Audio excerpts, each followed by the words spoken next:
Hey, welcome. I'm Mira, an executive coach for burnout leaders. I help high performing executives and professionals save 10 hours a week, set better boundaries that actually stick, and create more time for their family, for their health, and themselves without feeling guilty and without feeling like you're falling behind at work. This is Power Without Pressure, my weekly live series where I break down one thing that's keeping driven professionals, high performers, executives stuck, and show you a smarter way through. Today, we are talking about something almost every high performer gets wrong. And I don't say that to shame anyone here. I say it because I got it wrong too for a long time. I want you to drop a green heart in the comments or in this chat so you know you are here. I know you are here, and tell me where you are joining from. And let's start. Here is what I see in most high performers believe. If I just get better at managing my time, if I just get one day more in the week, if I plan better, work smarter, maybe try a new system, the overwhelm will go away. And so they download the app, they read the books, they color code the calendar, they read articles, they try out new methods, and they try to say no more often. Sometimes it works for a week, and then Monday comes again and the calendar full again.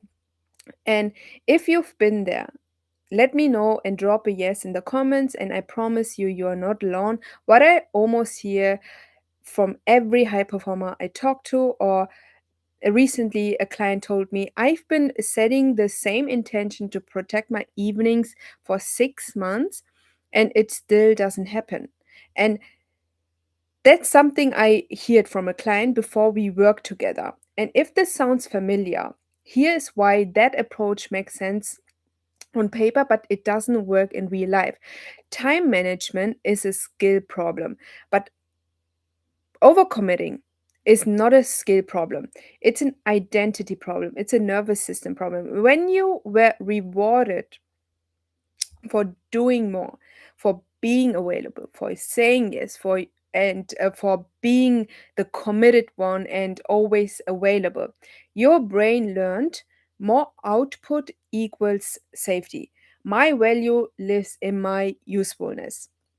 And the more available I am, the more committed I am, the more valuable I am, and the more successful I will be. The more successful I'm going to be. So even when you intellectually know you're overloaded, you're already drained, exhausted, and overwhelmed, something deeper says to you, but what if saying no means I'm seen as less committed? What if they stop including me? What if I fall behind? And no calendar system can talk your nervous system out of that. So, what happens when someone keeps trying to fix this with a better planning? They get more efficient at overworking. They fit more into less time. They feel productive for a week and burnt out again the next. They always one project away from finally having balance, always planning to rest after this quarter, always planning to rest after the busy season, after the big project, and always telling their family, just give me a few more weeks. And then one day they look up and realize they've been saying that for 2 years, for several months, and the body keeps the score. Even when the mind keeps pushing through, the body keeps the score. Here's what high performers don't see: boundaries feel dangerous because somewhere along the way, they learned that their worth is conditional, not because they're broken, because they're human, and because most high performance environment reinforce exactly that belief. You were praised for staying late. You were promoted for being available. You were seen as the reliable one because you never said no. So your nervous system build a story. Slowing down is risky. Saying no is a rejection. Doing less means becoming less. That story is running in the background every time you open your inbox at 9 p.m. Every time you add one thing more on your plate, add one thing more on your to-do list. Every time you feel guilty for leaving on time. That is the background thought that's always running. And here are the shifts I'm going to give you in today's life that you can start to move forward in the right direction so you don't feel stuck in the same cycle over and over again. First, busyness is not the same as productivity. Being constantly busy often means you're reacting to everything and choosing nothing. The highest performers I know are not the ones doing the most. They are the ones doing the right things with focused energy. Protecting their time is not laziness, it's a strategy. They know protecting their energy and time is the most valuable thing they can do and is the always the right decision. Protecting your peace is the most important decision you can make. And busyness is not something you can equal with being more successful. Actually, taking more breaks and taking time to make yourself rest is the most successful thing you can do. And it is actually what will fuel your performance more. So you can be more attentive, more focused, and get energy and get charged up to actually use that energy to move faster forward. Secondly, a boundary is not a wall, it's a standard. Most people think setting boundaries means pushing people away. And the high performers, they always think think of boundaries as something bad, but boundaries are there to protect you first so you can fill up your cup and then give when you are overflowing. And when you know your capacity is full and you can't take on more, you can set a boundary with ease. And setting a boundary does not mean you're pushing people away. It doesn't. It means teaching people how to work with you. When you show up rested and clear, you're more present, more decisive, and you're more valuable than when you show up running on empty. You can't give more, you can't perform at your highest level. Third, guilt after saying no is not a sign you did something wrong. It's your nervous system reacting to something unfamiliar. The discomfort is not truth that something is wrong. It's just old wiring doing what it knows. You can feel the guilt and still hold the boundary. And that is the right way to move forward. Something in your body tells it's new, and you have to tell your body, okay, we are not used to this, but this is what helps us to move faster forward, to move forward in a way that actually helps us and not being stuck. That's not weakness, that is growth. You also cannot protect your energy without first deciding it's worth protecting. This is the piece most high performers skip. They want tactics before they made the internal decision. But what if you don't believe your rest matters? No system in the world will save you. The shift starts with deciding I'm allowed to have a life outside of work.